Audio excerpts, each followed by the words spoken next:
பட்சபாதம் பார்த்தால், பிள்ளைகளை பெற்றோர்கள் வித்தியாசமாக அன்பு செலுத்தினால் இதுதான் நடக்கும். அதற்கு பின்னாடி கூட பாருங்க, அது அசுத்தமான ஆவி. ஈசாக்கு ராபேக்கால் மேல் இருந்த அந்த ஆவி அசுத்தமான ஆவி, அதோட போல தொடர்ந்து வருகிறது. யாக்கோபு போய் என்ன பண்ணுகிறார் என்றால், லேயாளை திருமணம் செய்து கொள்ளுகிறார், ராகேலை திருமணம் செய்து கொள்ளுகிறார். இந்த வசனத்தை படிக்கிற நல்ல கவனமாய் கேளுங்கள். ஆதியாகமம் 29:30. யாக்கோபு ராகேலையும் சேர்ந்தான், லேயாளை பார்க்கிலும் ராகேலை அவன் அதிகமாய் நேசித்து பின்னும் 7 வருஷம் இடத்தில் சேவித்தான். பாருங்க, 2 பேரை திருமணம் செய்கிறார். 2 மனைவியில லேயாளை பார்க்கிலும் ராகேலை அதிகமாக நேசிக்கிறார். பாத்தீங்களா, அப்பா அம்மா காட்டின பிள்ளைகள் மேல அந்த பட்சபாதம் எங்க வந்தது பாருங்க, பிள்ளை மேல வந்துடுச்சு. யாக்கோபு மேல என்ன பண்ணுகிறார், ராகேல் ஒரு மனைவி அதிகமாக நேசிக்கிறார். 2 பேரும் திருமணம் செய்தார். அவர் முதல் மனைவியை அவர் வெறுக்குகிறார், அவர் நேசிக்கல, பட்சபாதம் பார்க்கிறார், அற்பமாய் எண்ணுகிறார். இதுதான் நல்லா சம்பாதிக்கிறவர்களை நல்லா மேன்மைப்படுத்துவதும் உயர்த்தி பேசுறது. என் பிள்ளை அப்படி, என் பிள்ளை இப்படி என்று இன்னொரு பிள்ளையை குறித்து பேசுவதே இல்லை. அவர் ஒன்றும் வராது, மோசம் நாசம் பேசுவது. பெற்றோர்களை ஜாக்கிரதையா இருக்கணும். லேயாளை அற்பமாய் என்கிறார். யாரையும் அற்பமாய் பேசாதீங்க. உங்க பிள்ளைகளை, உங்க குடும்பத்தில் ஒருத்தர் எல்லாரும் சரிசமமாய் நடத்துங்கள். லேயாளை அற்பமாய் எண்ணப்பட்டால் என்று கர்த்தர் கண்டு, அப்பனா லேயாளை அவன் அற்பமாய் எண்ணார் யாக்கோபு. அவருடைய பெற்றோர்கள் செய்த அந்த விளைவு யாக்கோபுக்குள்ள அந்த ஆவி வந்து விட்டது. ஒரு மனைவியை, முதல் மனைவியை அற்பமாய் எண்ணி அவளை ஒதுக்கி ஒதுக்கி ஒதுக்கி பேசுவதில்லை, மரியாதை கொடுப்பதில்லை, எதையும் செய்வதில்லை. எல்லா வேலையும் ராகேலுக்கு கொடுப்பது, ராகேலோட பேசுவது, ராகேலோடு இருப்பது. ராகேல் கிட்ட போனால் சந்தோஷம், லேயாள் கிட்ட வரும்போது முகெல்லாம் மாடி போகுது. இது அற்பமாய் என்னதை அவள் வேதனைப்பட்டதை கர்த்தர் பார்த்தார். கர்த்தர் அதன்படி தீர்த்தார், நியாயம் தீர்த்தார். ராகேலுக்கு குழந்தை கொடுக்கவில்லை என்று பார்க்கிறோம். ஸோ அந்த குடும்பத்தில், யாக்கோபின் குடும்பத்தில் இந்த பாரபட்சம் யாக்கோபுக்குள்ள வந்து விட்டது. இன்னொரு காரியத்தை சொல்லி நான் முடிக்கிறேன். ஆதியாகமம் 37:3. இஸ்ரவேலின் முதிர் வயதிலே யோசேப்புக்கு தனக்கு பிறந்ததினால் இஸ்ரவேல் குமாரர் எல்லாரிலும் அவனை அதிகமாக நேசித்து அவனுக்கு பல வண்ணங்களை செய்வித்தான். பாருங்க, அவனுக்கு குழந்தை பிறக்கிறது, குழந்தைகள் 12 பிள்ளைகள் பிறக்கிறது. அதில் பாருங்க, அதில் யோசேப்பை அதிகமாக அவன் நேசிக்கிறான். பார்த்தீங்களா அந்த பட்சபாதம்? பார்க்குறீங்களா? இருக்கட்டும், மற்ற சகோதரர்கள் துன்மார்க்கலா இருக்கட்டும், கெட்ட பழக்கம் இருக்கட்டும், இவர் எல்லாச்சும் வந்து சொல்லிடுவாரு. இவன் அப்படி பண்ணா, அப்படி பண்ணா, இப்படி பண்ணா சொல்லிடுவாரு. உடனே அப்பாவுக்கு இந்த குழந்தை மேல ரொம்ப ஆசை. நான் அவனுக்கு ட்ரெஸ் எடுத்து கொடுக்கறது, கலர் ட்ரெஸ். அப்ப அவங்களுக்கு யார் எடுத்து கொடுப்பாங்க? பக்கத்து வீட்டுக்காரன் எடுத்து கொடுப்பான்.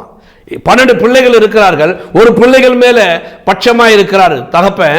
ஒரு பிள்ளைகளுக்கு நல்ல உடைகளை வாங்கி கொடுப்பார்கள். அவன் துன்மார்க்கமா இருக்கட்டும், கெட்டவனா இருக்கட்டும், அவருடைய பிள்ளை தானே.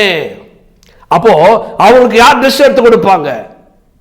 கவனிங்க, ஆதியாகமம் 37:4. அவருடைய சகோதரர் எல்லாரிலும் அவனை தங்கள் தகப்பன் அதிகமாக நேசிக்கிறதை அவன் சகோதரர் கண்டபோது, அங்கதான் இருக்கிறது, அவனோட பட்சமாய் பேசான், அவனை பகைத்தார்கள்.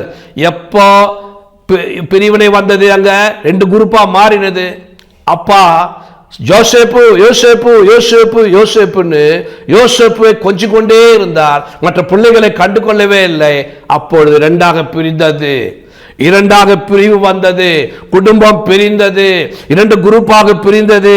அவன் மேல பேசாம விட்டுட்டாங்க. யோசேப்பு கூட ஒரு வார்த்தை கூட பேசுவதில்லை. அவனை பகைக்க ஆரம்பித்தார்கள். ஏன் பகைத்தார்கள்? அப்பாவினால. ஏன்? அப்பாவுடைய அப்பா ஈசாக்கினாலே அப்படிப்பட்ட ஒரு அசுத்தாவி வந்தது. பகைத்தார். 2 குடும்பமாக 2ஆக பிரிந்தது. எனக்கு பிரியமான தேவ பிள்ளைகளே, குடும்பத்திலே ஜாக்கிரதையா இருங்க. ஸ்கூல்ல டீச்சர்ஸ் கூட ஜாக்கிரதையா இருங்க. எல்லா பிள்ளைகளும் ஒன்றாய் நேசிங்க. வேலை செய்கிற ஸ்தலத்திலே, குடும்பத்திலே, குரூப்ல, மீட்டிங்ல, நீங்க குரூப்பா இருக்கும் போது, பிரேயர் குரூப்பா இருக்கலாம், எல்லா குரூப்பா இருக்கலாம், எந்த குரூப்பாக இருக்கிறோம், ஒரு கூடுகை இருக்கும்போது எல்லாரையும் சரிசமமாய் நடத்துங்க. சகோதர சகோதரிகள் சரிசமமாய் நடத்துங்க. அம்மாமார்களே, அப்பாமார்களே, பிள்ளைகள் வேதனைப்படுவார்கள். நீங்க பேசுற பேச்சு, உங்களுடைய ஆக்டிங், உங்கள் செயல்பாடு, நீங்க யாருக்கு அதிகமாக மதிப்பு கொடுக்குறீங்க, யாரை உயர்த்தி பேசுறீங்க, யாரோட பேசாம இருக்கீங்க, அவங்க வேதனைப்படுவார்கள், வெளியே சொல்ல மாட்டார்கள். ஜாக்கிரதையா இருங்க. அதனால வேதம் சொல்லுகிறது, இந்த வார்த்தையை சொல்லி நான் முடிக்கிறேன். பட்சபாதம் உள்ளவர்களாய் இருப்பீர்களானால் நீங்கள் பாவம் செய்து தீர்க்கப்படுவீர்கள் என்று வேதம் சொல்லுகிறது. அதனால பட்சபாதம் இல்லாமல், பட்சபாதம் ஒரு பாவம், தேவன் பட்சபாதம் உள்ளவர் அல்ல. தேவனுடைய பிள்ளைகளாக நாம் கூட பட்சபாதம் இல்லாதவர்களாய் எல்லாரையும் ஒரு போல நேசிப்போம். சபையாகட்டும், குடும்பமாகட்டும். நிறைய பேர் வளர்ந்து இப்போ பெரியவர்களாக வளர்ந்து இருக்கிறாங்க. எங்கள் அம்மா இப்படி பண்ணிட்டாங்களே, என் சகோதரன் அதிகமாக நேசிச்சாங்களே. கேட்டால் பெற்றோர்கள் கூட அதுதான் சொல்கிறாங்க. அவன் நல்லா படித்தான், அவன் நல்லா இருந்தான், நல்லா முன்னுக்கு வந்தான், அதனால் அதிகமாக நேசித்தேன். அந்த கரை போகாது, அந்த வேதனை போகாது, அந்த பாரம் போகாது. குடும்பங்கள் பிரியும், மனதளவில் பிரிஞ்சிடும், ஒன்றா இருக்கிறது போல இருக்கும்.